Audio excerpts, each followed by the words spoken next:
The Indie RPG team is back at it again with another collaboration project, this time with Lights, Camera, Scramble. If you are unfamiliar with these scrambles, this is a fan-made community project where a bunch of creators have all come together to make decks all around a central theme. And this time it is summer blockbusters. And a black and white silent film from 2002. But nevertheless, if you have not seen a project like this before, these guys are absolutely fantastic. We have seen the Winter Scramble as well as the Spooky Scramble, and then number 3, Lights, Camera, Scramble. So I'm so excited to get into this. There will be dedicated videos to all of the fighters in this project. But in this video, I just want to give you a quick teaser and preview of each of the decks so you can go check them out for yourself in the Scramble Discord and show some love to the creators that put so much hard work into making these decks all perfect. Now let's get into the first one. And our first deck here is going to be John Wick. Yes, definitely a summer blockbuster here with all 4 of the John Wick movies and that new ballerina movie that we're getting. So definitely a great pick for summer blockbusters. And the creator of this deck here is going to be Glare. And Glare did an absolutely perfect job of making this deck. I love the Technicolor pinks and purples coming from this deck. And if you are not familiar with these scrambles in the past, the team behind the scrambles do not skip out on any details. They make sure that everything is absolutely perfect, greatly play tested, ready to go, but also all of the cards, most of the time even have custom art or are just fully arted. I mean, they don't skip on any detail. Definitely some great decks to print if you are just starting out printing, because they do not miss all the little details. So starting out with John Wick here, I do want to go through the hero cards with all of our decks here, as well as a few choice cards that I picked out. For all of the physical unmatched players, I also want to quickly go through all of the physical components. So we also have the health dial here for John Wick, and it matches this deck absolutely perfect. I love the way that this one turned out. And then we also have the miniature for John Wick. And this is actually one that I am reusing because I already have a John Wick deck, so I thought I might as well reuse this Meeple Smith one. There will be links for everything in the description, so you can also print all of this stuff for yourself. So if I were to redo it, I definitely would use a purple base that would match the deck a little bit more, but this is from the other deck that had that black and red design. And you might notice I have dropped and broke it, so this gun definitely has a short muzzle. But you can also check out all of the decks in this scramble also have TTS files. So they have their own models there if you are more inclined to use their models. The one I got, once again, was just from the Meeple Smith. So now that we've seen all of our physical components, we can go into the deck here and check it out. So John Wick here is a 16 health fighter of move 2 and ranged. And it says, after John Wick attacks, if you lost the combat, you may discard 1 card to gain 1 action. And that is just so cool. If there's one thing about John Wick is that he is relentless. He is going to keep fighting until the entire battle is over. So I love that the effect really encapsulates that feeling of every time that he's losing those combats, he can throw away the cards to just keep coming after you. And you'll notice throughout the deck, there is a lot of card draw in this deck. So you're definitely going to have the cards to spare to discard and gain another action. But obviously, if you get burnt out, you run out of those cards, then you're just going to die from exhaustion. So very, very cool. And so some of the choice cards here that I chose for us, the first one here is Takedown, an attack of 3 for John Wick with 2 boost and 3 copies. And this is during combat, add the boost value on the top of your discard pile to this card's value. And you'll see in here we have some big boost values. I believe the 3 is the highest. There might be a 4. There's a 4 in there as well. So this can definitely be a very strong card. I mean, we have 3 of those, but so potentially 3 6s in the deck on top of the 6 that we already saw. So John Wick is going to be hitting very hard, but I like that he has to be planned, he has to be precise, because it's the top card of your discard pile. So you have to plan those in succession. So technically, you could attack with something low, hoping that you lose, you discard a card, gain an action, and then attack again with Takedown. I mean, there's so many options of ways to take down your opponents. And I will notice on this deck that he is a ranged fighter, so he will be shooting at you. But there's a lot of cards in here. One, I believe, is called Grapple, if I can find it. Grapple, here it is. This one is immediately, if the opposing fighter is adjacent to John Wick, both fighters in the combat cannot leave their spaces for the rest of the turn. So although he is ranged, he's going to be keeping you up close as well. He is definitely a scary, scary fighter. And then the second card I wanted to check out in this deck before we move on here is a 2 attack for John Wick with 3 boost, 2 copies. And this is a mana focus, commitment, and sheer will. After combat, if you already attacked this turn, return this card to your hand, otherwise gain 1 action. So I love that, if you've already attacked, you're getting this card right back in your hand, but if you have not attacked, you are gaining an action. So some very, very strong and literally sheer will, commitment, and a mana focus there really just encapsulates the whole deck with John Wick. So give out some love to Glare. This deck is absolutely amazing. And next in the scramble is going to be our Kingsmen deck here by Stellar. Another absolutely fantastic job. I mean, we can just assume every deck in this scramble is going to be fantastic. But yes, so they did Kingsmen, and it is kind of a cloak and dagger situation where you have two Kingsmen, both Eggsy and Harry, and you have to defeat both of them to win. Very, very cool. I like that they have each other's back. And a lot of these cards in here you'll see are basically all Ennies, but both Eggsy and Harry here have some specific cards that only they can play. So yes, we'll go through the deck in just a second here, but once again, for our physical players, I want to bring in our physical components. We have the health dials here for both for Eggsy and for Harry, both with that 8 health. And then I did go ahead and make the 0 a Kingsman symbol. I love the little tiny details. And the specific backs on both of these health dials, I think look absolutely fantastic. I love how both of these turned out. And at least when I have not been able to try out this deck yet, but I know that if one of them gets defeated, I'm definitely gonna be flipping that over to show that Kingsman icon there. Very, very cool. So we got both of our health dials there for Harry and for Eggsy. And now this is an interesting situation, because if we look in the TTS file here, the miniatures that Stellar has for this deck are both Jonesy in place of Eggsy and Harry, and I don't blame them for that. It is there are no models for Eggsy and Harry, or literally anything when it comes to 3D models to make the miniatures out of, unless you do it from absolute scratch, which is definitely a very difficult thing to do. So I definitely don't blame Stellar for just having two Jonesies in place of Eggsy and Harry there. They still do a fantastic job, but at least for physical, I didn't want them to look like Jonesies, so I went ahead and made some characters on Hero Forge to represent Eggsy and Harry here. So obviously the fine details aren't going to look like Eggsy and Harry, but they definitely will get the point across on the board here. So this one here is Harry, and he has his bow tie there. He's fixing his glasses, and he's got his umbrella ready to fight in his dapper suit.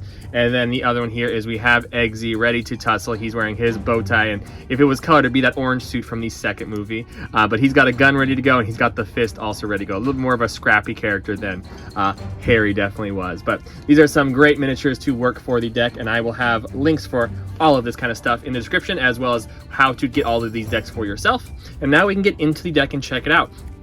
This one I am extremely excited for. I think overall might be my second favorite from the entire scramble, just because I also have been a huge fan of the Kingsman series of movies, and I feel like this is definitely helps out with that spy vibe and having all of these gadgets. So getting into this is Eggsy and Harry, both 8 health fighters with a move of 2 and both being ranged. And this says, when any of your fighters attacks or defends and wins the combat, shuffle the bottom-most Kingsman icon card in your discard pile back into your deck. So very cool, and it's not like once it's in your deck it's gone. It's always going to be the bottommost, so you don't have to like really plan the deck too much as long as it's the bottommost, which is kind of cool. But we can get in there, and they have I believe 5, we can see here. Oh, looks like 6 of these Kingsman cards, so that's where the icon is going to be. There are a few details, like you can see the little Kingsman symbol there, but that is just aesthetics. It is only these 6 cards that you will be reshuffling into your deck. So instead of going through all of the deck, which I will have a dedicated video on, I just want to quickly read through all of these Kingsman cards that you will be reshuffling back into your deck.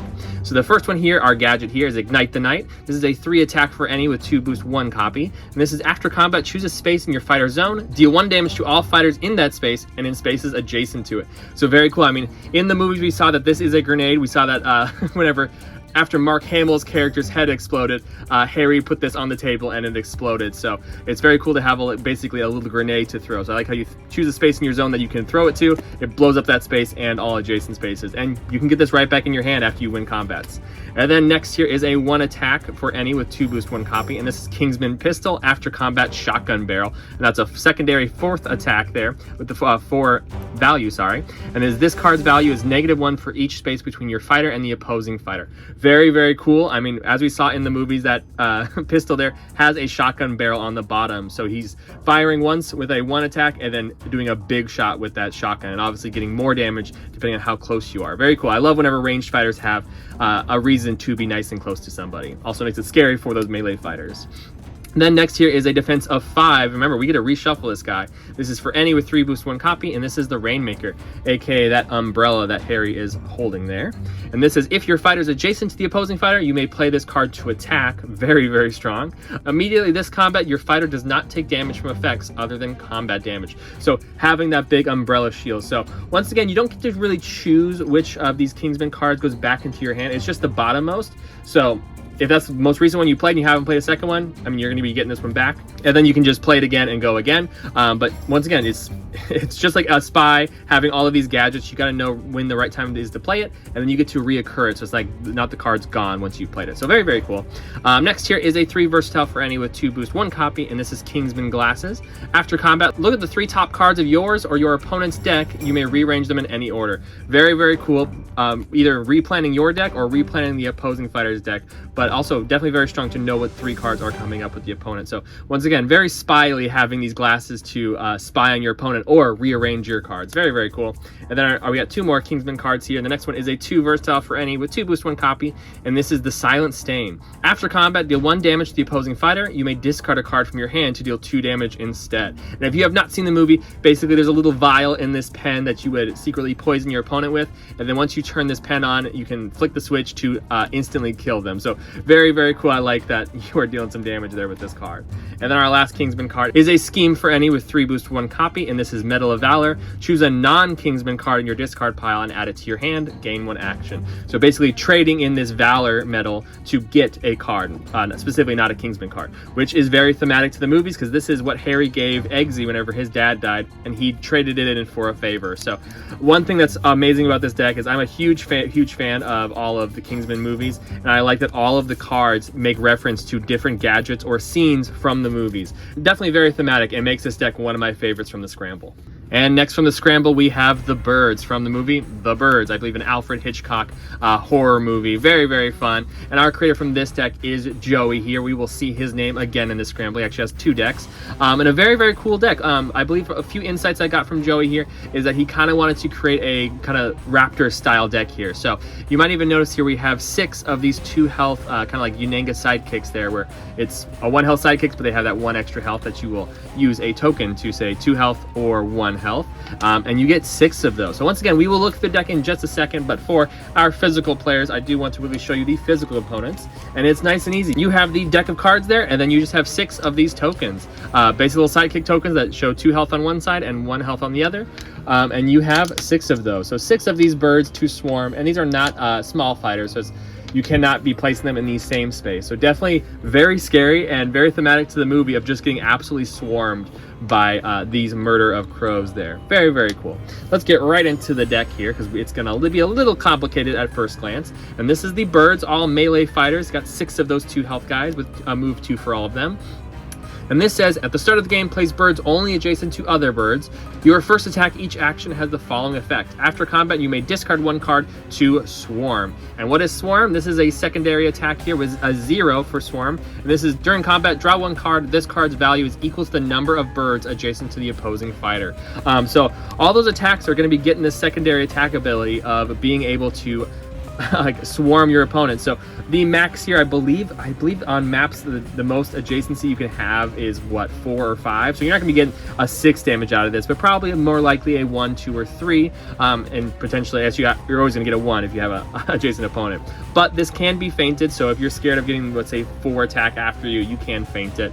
But very, very cool. And I like how the fact that you have to discard a card, so throwing away 1, but once you discard, you immediately get to draw that 1 card back. So a way to cycle through your deck pretty fast and potentially, exhaust yourself fast, but very, very cool. And then we can look into one of my favorite cards here. It is Sightless Horrors. This is a 1 attack for the bird with 3 boosts and 2 copies. And this is after combat, deal damage to an opposing fighter adjacent to a bird not in the combat, equal to the boost value of your opponent's card. So very, very cool. You have 1 bird pecking at you with just a little bit of a attack here with just a 1, but then whatever card your opponent plays, they will have to take that damage, and you are choosing to deal it to a different fighter that's not adjacent to a bird in this combat.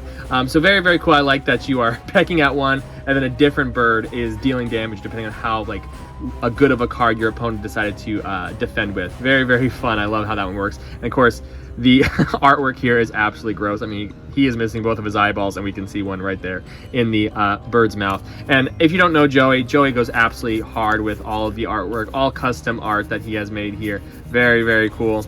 And then the other cards I wanted to quickly look at is he has taken 2 cards from Medusa's deck here with Clutching Claws here with a remake with the bird's claws on top of that skull, as well as Winged Frenzy, where we can see a crow instead of a snake. Very, very cool. And we can move on to our next deck. Now, next in the scramble is Ultraman by the creator Dell here.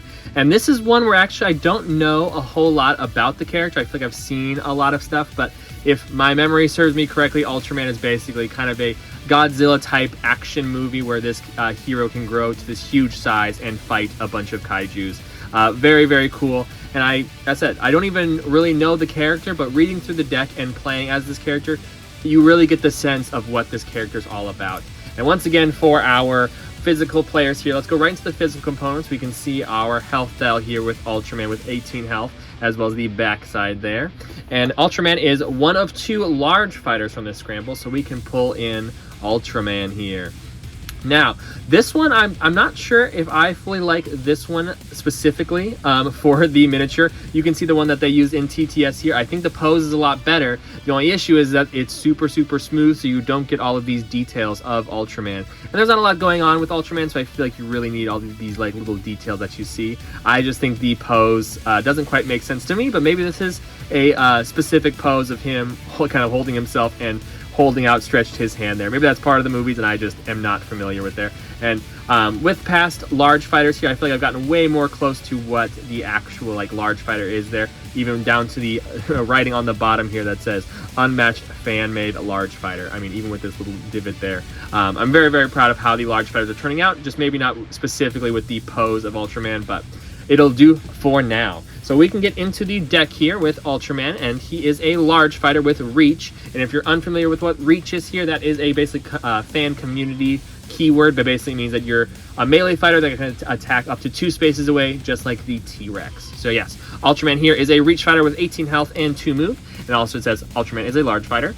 And then we have this little symbol, and it says, if the number of cards in your deck is equal to or lower than the number indicated by the symbol, resolve its effect. And this is where I think the thematics of Ultraman shines through, even though I have not seen anything Ultraman media-wise. Because basically what these effects are here is that as your deck gets smaller and smaller, you kind of gain all of these bonus effects. And what that kind of translates to me with Ultraman is that as the fight goes on, as he gets weaker and weaker, he has to like band together and pull out these ultra moves right at the end. So with this deck, there are 2 cards that I specifically wanted to point out here. But this first one is a 2 versatile for Ultraman with 2 boost 3 copies. And this is I want to protect humanity.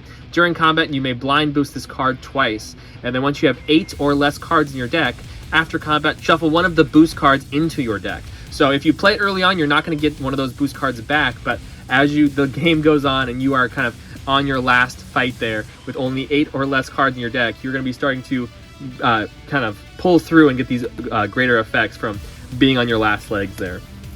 And then next here, I wanted to also take a look at a 3 versatile for Ultraman with 3 boost 2 copies. And this is Beta Capsule. If you have 13 or less cards in your deck, after combat, draw 1 card and recover 1 health to Ultraman. And then if you have 5 or less cards in your deck, instead choose a card in your discard pile other than Beta Capsule to return to your hand. So I think that's very, very cool. So if you play this super early in the game, when you have above 19 cards in your deck, this is just a 3 versatile. It's not doing much.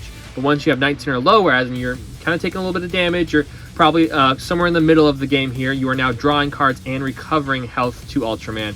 But once you're on your last legs with only 5 or less cards in your deck, you instead get to shuffle a card back, not Beta Capsule, but a different card back into your hand. Basically, what card would save you? Most of your deck is in the discard pile. There's probably one card that you really, really need in this moment, and this helps you get it into your hand so you can actually finish the fight there. And you'll see a bunch of cards in here, like there's the 8, we already saw that one, I guess. And then here's the 19.5 again, a 15.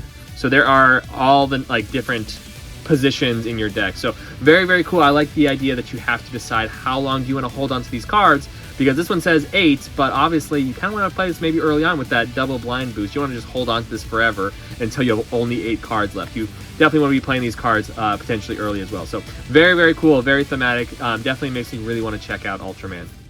And continuing into the scramble, we have the Terminator, the T800 by Sairento here. And another absolutely fantastic deck. Once again, all of the decks in this scramble are fantastic, but got to give each of these decks their flowers. A very, very cool deck, but I do have one bone to pick with this deck. This is for Sairento specifically. Listen up. This deck is the Terminator T800. All of the cards are all about the Terminator. He doesn't have a sidekick, but for some reason, the T1000 appears on the back of the card deck. I don't quite understand. If we pull in our health dial here, we have the kind of split screen as well, with the Terminator with his flesh suit on top, and then him with just the metal exoskeleton there.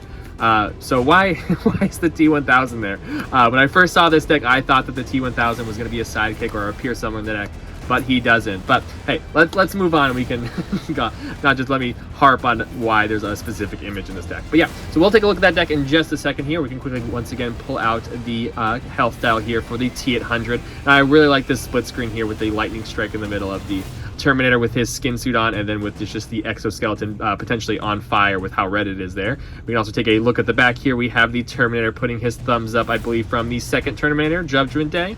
And then we can take a look at the miniature here with the Terminator. And this is the one that I went with. You can see the one that they used in the TTS files. Unfortunately, that one, the way the arms and everything were, just way too thin to be physically printed out. So I ended up going with this one, hopefully still capturing the feeling of the miniature that they chose. We have a broken and disfigured hand there with just some wires showing. And then on the side here, we can see that his exoskeleton is showing through with that skull, as well as through the knee pocket there. And he still has his gun, still kind of limping towards you, never giving up. Really loved how that miniature turned out. So yeah, let's get into the deck here. The Terminator, the T800, is a ranged fighter with 17 health and a 2 move. And this is after combat. If you lost the combat, you may shuffle a card that doesn't match the type of card you played into your deck. If you didn't play a card, you may pick any card to shuffle in. So basically what that means is anytime you have lost a combat, you will shuffle a card of your choice from the discard pile that matches the card type that you played. So whether that be attack or versatile or defense or scheme. Unless you have not played a card and you lost the combat, then you can choose any card. So I do like that he has 17 health, so there are times where you can take the gamble. Maybe you want a specific card, whether it be an attack or whatever.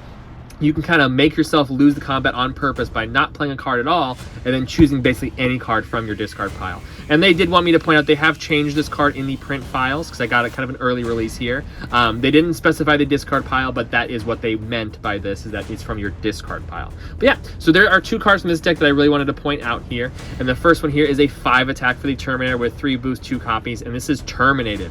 After combat, draw a card. If the opposing fighter was defeated, gain 1 action. I mean, he's the Terminator, you have been terminated, and he gets to gain an action for doing so. And you get 2 of those, and once again, you can shuffle this back into your deck if you have played a different attack card but lost the combat, or if you played no card, then you can choose an attack card to shuffle back in.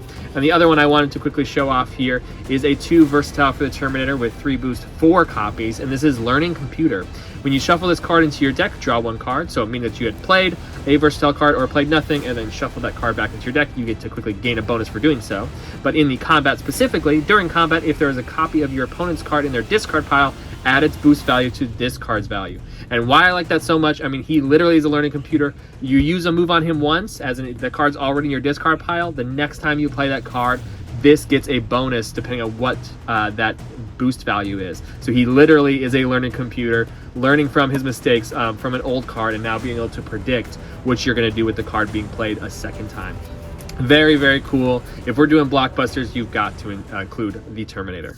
And for our second to last deck from this scramble, I wanted to show you my absolute favorite from this scramble, Godzilla here. And this is by the creator Stars. I love this deck. If there was one deck from this scramble that I would print out, it would be Godzilla. I absolutely love the way that Stars made this deck. I mean, you get to feel like this huge gargantuan Godzilla just absolutely destroying everything in its path. But as the opponent, it's not oppressive. You actually know how to fight back and kind of pick at Godzilla so that it can't charge up these big abilities. Very, very cool. So we will place that deck to the side for just a second, and we can take a look at our health dial here. Yes, with 20 health. There is a texture on here, but the printing came out pretty dark. It's supposed to be kind of scaly, but I love that the colors that came out on this health dial with that dark blue and this light blue. Very, very cool. And then we can look at the miniature. So, quick little story for you. The Indie RPG team gave me early access to all of the decks. So I knew the decks, but I didn't know all the assets, like what they have in TTS and such. So I was very, very excited for Godzilla, and I was like, okay, there's got to be this big, huge miniature for Godzilla. Godzilla is a large fighter. So this is what I came up with. Here we have our large fighter base there, the Unmatched fan large fighter. And I absolutely loved how this turned out. Godzilla just looks absolutely fantastic. All the little details of the scaling all up the back there, the face there, everything turned out absolutely perfect. I love how this character looks. I mean, come on, this isn't Unmatched. This needs to be real right now. But one thing I didn't like is that the tail here comes down and, you know, can cover up some spaces. So you definitely have to maneuver it a little bit around so that spaces don't get covered up. But I was definitely very happy with how this turned out. And then they sent me the files, the final TTS files, so I could actually see what all the assets look like and then try to adapt them into physical. And that's when I saw that Stars and Jowee worked together to make this absolutely massive kaiju of a miniature. So I printed out both. So this is the one that I came out with. I mean, we can quickly grab the T-Rex. We can quickly compare sizes here. So Godzilla is, oh, just gonna throw him around a little bit. The T-Rex is definitely, I would say, comparable in size to Godzilla. Godzilla is slightly taller than the T-Rex, but they could definitely take each other on here.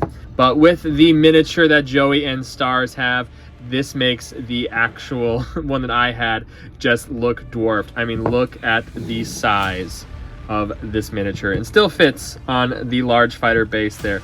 But I mean, take a look at the size of this miniature. And they posed it perfectly with the tail kind of wrapping up around the end there. So it doesn't cover up any spaces. You can have fighters all the way around this Godzilla. Absolutely loved how it turned out. With TTS files, they are more like, they have a lot less polygons. So you can kind of see those polygons showing up, and that's why the paint job kind of looks a little funky. So I think I definitely want to take the time and smooth out and maybe add some of this scaling that we saw in this miniature to this guy, because I love how this turned out. Absolutely freaking massive. We can get rid of the baby Godzilla and keep this absolutely massive, huge Godzilla on the board. So yeah, let's take a look at the deck here and see how massive and powerful this Godzilla is. So Godzilla here is a reach fighter, as we saw before, is a melee basic attack 2 spaces away with 20 health and 2 move. And this is after playing a scheme, put your card in the charge up pile. When Godzilla takes damage, discard the top card of the charge up pile. When Godzilla attacks, add the boost value of every card in the charge up pile to your card's value. Godzilla is a large fighter.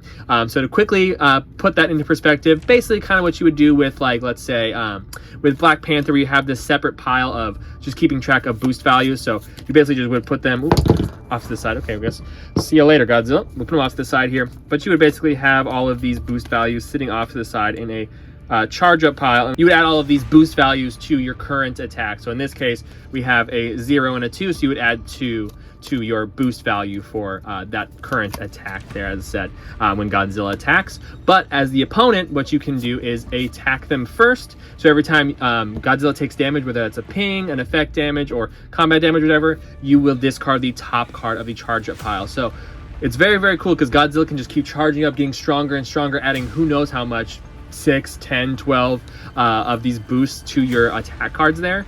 But the opponent, they just have to keep on top of you and keep pinging you down so that you can't get these absolutely massive boost values. Yeah, so let's take a look at the deck here real fast. I wanted to quickly point out this card here. We have a scheme here for Godzilla with 4 boost, 1 copy, and this is Meltdown.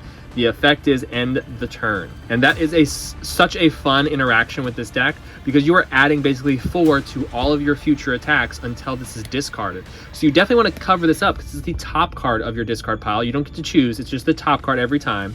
So you'd want to cover it up, let's say, like with a 1, or maybe, you know, there's a 2 or a 0, so that this card doesn't get discarded. But this card also forces you to end your turn, so you cannot protect it. Your opponent gets an opportunity to make you discard this card and waste that whole action that you spent playing it. So very, very cool. I like you have to get yourself in a defensive position so that you can keep this card in your charge up pile. And then the next card I want to check out here is a 5 attack for Godzilla with 3 boost, 1 copy, and this is Atomic Breath. Play this card face up, and you may play this card as a ranged attack. After combat, discard the charge up pile. So very, very cool. You only get 1 of these in the entire deck, and I like that's basically is the Atomic Breath. Godzilla is shooting that laser blast through the mouth at you, and you can play it as a ranged attack. So before, you can only attack 2 spaces away. This one, it's anywhere in your range, but with it being this powerful of a 5 attack and adding all of your charge up pile, you do have to discard the charge up pile. So very, very cool that you can spend the whole game basically charging up this pile and then blasting it all at once. And with it being a surprise range attack, basically, your opponent might not be ready for it. And I want to quickly go through here, and you can see all of our attack values. We've got 1s and 2s and 0s, a couple of 3s, 4, 1s. the actual printed values are all quite low for Godzilla, but that is because you are constantly charging yourself up and adding to these values. So as the opponent, you just have to play aggressive. You got to keep pinging down at Godzilla. So I think Medusa would be definitely a great one, because if you play Meltdown there, wherever it went, there it is. If you played Meltdown and you ended your turn and then your opponent immediately pinged you once, well, this is gone. So Medusa can definitely turn Godzilla to stone here and be a good adversary. And I also wanted to quickly pull out the card back. Absolutely love this deck. Definitely my favorite from the Scramble. Big claps, 2 stars. And our last and certainly not least blockbuster character here is Kayak from a movie called Hundreds of Beavers. If you had not heard about it, I haven't heard about it before I learned about this deck, and definitely one to add to the watch list. This character is a puzzle. There is a lot going on here, so that's why I saved it for last, so we can go over it nice and slow and see how does this deck even play. So we'll put our deck off to the side here in just for a moment, and we can quickly take a look at our 2 health dials here. And I do want to point out I messed up with the cutting out, and I made the cutout way too big. So just ignore that and don't do that for yourself whenever you do it. And we have Kayak here with the Master Trapper. And then we have our wonderful our health dial backs here. I loved how those turned out. Then we can quickly take a look at our miniature here. This is Kayak. He's got his big raccoon hat on there. And then he's got his snowshoes as well. And then we also have our sidekick token here, the Master Trapper. And then still, we have more. We have 3 of these trap tokens, very similar to the engine traps that we are used to. But in this deck, you only get 3 of them. And I like the homage to the trap that you saw with the engine, also in black and white there. And that's not all. We have more tokens here. We also have these fur tokens, which are these kind of dead beaver looking characters. We get 5 of those, so that's our max of how many of the tokens we have. And then lastly, there is in-game purchases with this deck, let's say, and you have the shop. So we will add the shop there, and every shop needs to have stuff to buy, so we have all of our stuff to buy with their prices on the back as well as the effects on the front. So we will place those off to the side, and let's go through this deck nice and slow so we can actually learn how to use all of these components with this kind of puzzle of a fighter.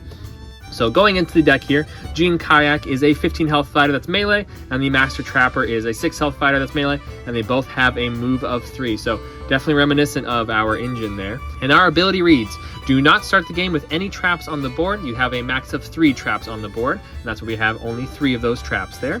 If an opposing fighter is moved or placed onto a space containing a trap token, stop their movement, gain 1 fur, and remove the trap from the board. So it goes back into your supply, potentially being able to place another trap, but you will gain these fur tokens, and once again you have a max of 5 fur, which we will learn in just a second there.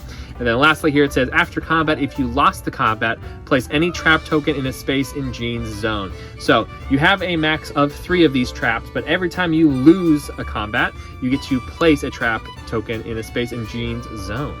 So yes, so that is our ability there. So that's how we are placing these traps. Every time we have lost a combat, it goes in 1 space in Gene's zone, and then anytime a player lands or goes into a space that contains a trap, they will stop their movement, and you get to gain a fur that you can now spend in the shop there. So let's go take a look at the shop here.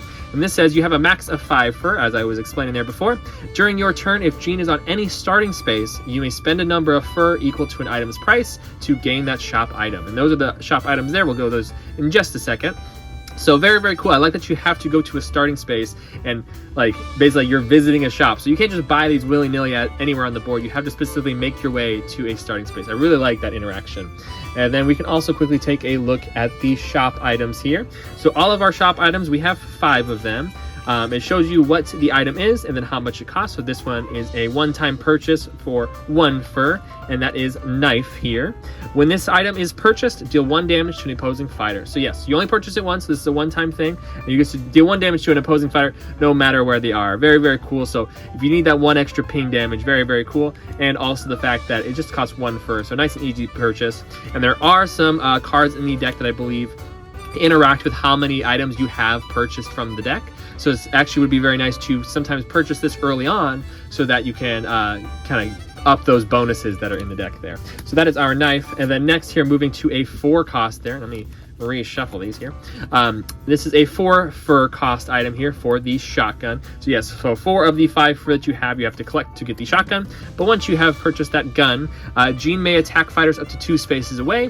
When Gene attacks, his cards gain during combat. If Gene shares no zones with the opposing fighter, your card has +1 to its value. So very, very cool. So you are basically gaining some range. So he goes from a melee fighter to basically a reach fighter once he has gained the gun, which is very, very cool, very thematic. But also you get that +1 value if you're not sharing any zones with the opposing fighter. So very, very cool. That is our gun.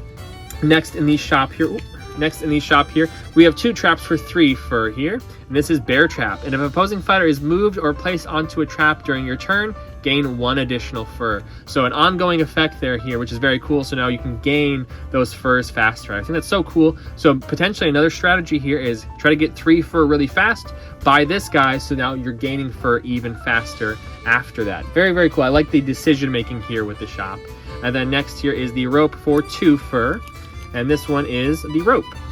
When Gene attacks, his cards gain. Immediately, you may move the opposing fighter 1 space. So very cool. You're grabbing that rope and potentially lassoing them closer to you or pushing them away. I like that you kind of control what the opponent does. I said this deck is kind of a puzzle, so there's a lot of like moving around pieces and having things in optimal positions, which is very, very cool. But it also says you may move the opposing fighter 1 space, so you can potentially move them into a trap and gain more fur. Very, very cool. And then I say this one for dead last here. This is the wedding ring, and this has 5 fur, so you have to be at max fur to buy this. And this is love. This must be attained last. Win the game. Yes, so if you are able to buy all 4 of the other shop items and then buy love for a max of 5 fur there, you just win the game. So very, very cool. I like the amount of strategies that come out through this deck. And then I don't believe we took a quick look at the card back, so you can check it out there. And then we can take a look at a few cards now finally in the deck. Yes, all the stuff we have done before is before we have even looked at the deck here. So I picked out a few cards that I thought are very fun for this deck. The first one is a Scheme for Gene with 3 boost 2 copies, and this is Ingenuity. Move each fighter up to 1 space. And I think that's so cool. It's the planning that Gene has here, where maybe he wants to move you into a more optimal position to attack, or maybe there's a card that he needs you in a specific position at, or maybe his fighter needs to be in a position at. Maybe he's moving himself into a starting space to buy some fur, or he's moving other people into a trap so he can gain some fur. Very, very cool. I like this. It's nice and simple, but there's so many things that you can do with it. And then next here is a versatile 2 for any with 2 boost 3 copies, and this is Sneak Around. Immediately cancel all effects from your opponent's card. After combat, place your fighter in a space adjacent to the opposing fighter. Literally does what the card says. It lets you sneak around, whether ranged fighters attacking you from afar and you get to sneak up nice and close to them, or if you're on one side of a fighter, they attack you and then you sneak around to the other side of the fighter. Very, very cool. Definitely a deck that the video on this one is going to be very fun because there's a lot of stuff going on in this deck. Although we have seen all of the fighters from the Scramble, we also have a map to check out. And not only one map, but a double-sided map. So yes, taking a look at the first side of the map here is, if you haven't already guessed, the Zathura board. And this one is designed by Glare, and then the artwork was done by Jowee, and it turned out absolutely fantastic. I didn't realize how much I wanted to have Zathura as a playable map in Unmatched until I saw this. It is absolutely fantastic. I love how they incorporated the tracks from Zathura, as well as the part here where you have to crank the dial here, press go, and then you get a card at the end. It's very, very cool, very, very awesome. And you even have the spiral design as you go into Zathura at the end of the game. Very, very, very fun. And then if we take a look on the other side, this one is designed and art by Jowee. So yes, he did the art on both sides, but Glare designed the layout for Zathura. And this one is the Wasteland. This is a Mad Max map. And we don't just get the map. If you notice, there's some stuff going on here. We have these kind of symbols on both sides here, and then we also have these red circles in the middle here. So we actually need some extra pieces to make this map work. And those pieces are 2 cars. Yes, you put 2 cars in these 2 spaces here at the beginning of the game, and you can actually drive these cars. So Jowee actually has a PDF file of the rules of how to use the cars, so definitely read through that. But to give you a quick overview of how the cars work, we can grab our 2 Kingsmen here and place them on the board to kind of show you how these work. But on the cards here, there are 2 spaces here, one in the back and one in the front here. So as we saw with this driver symbol here, you will be placing the card so that this symbol is in that space and it is facing towards this one. So something like that to start the game. But your fighter can actually go and move onto those spaces. So if the car was here, you can move onto this space, or you can move back onto this space. And depending on what space you want is whether or not you are driving the car. So this icon here on the back of the car is the driver's symbol. So to give a quick overview of how driving cars works is that once you have entered a space of the driver's symbol here, now you are in the car. And yes, while you are in the car, you just pretend like you are in the space below you. So in this case, if you are a ranged fighter, and in the driver's seat, you are still in the zone below you. Just like if we move the car over here, you are still in that tri-zone, so you can still attack people that are in those 3 zones there.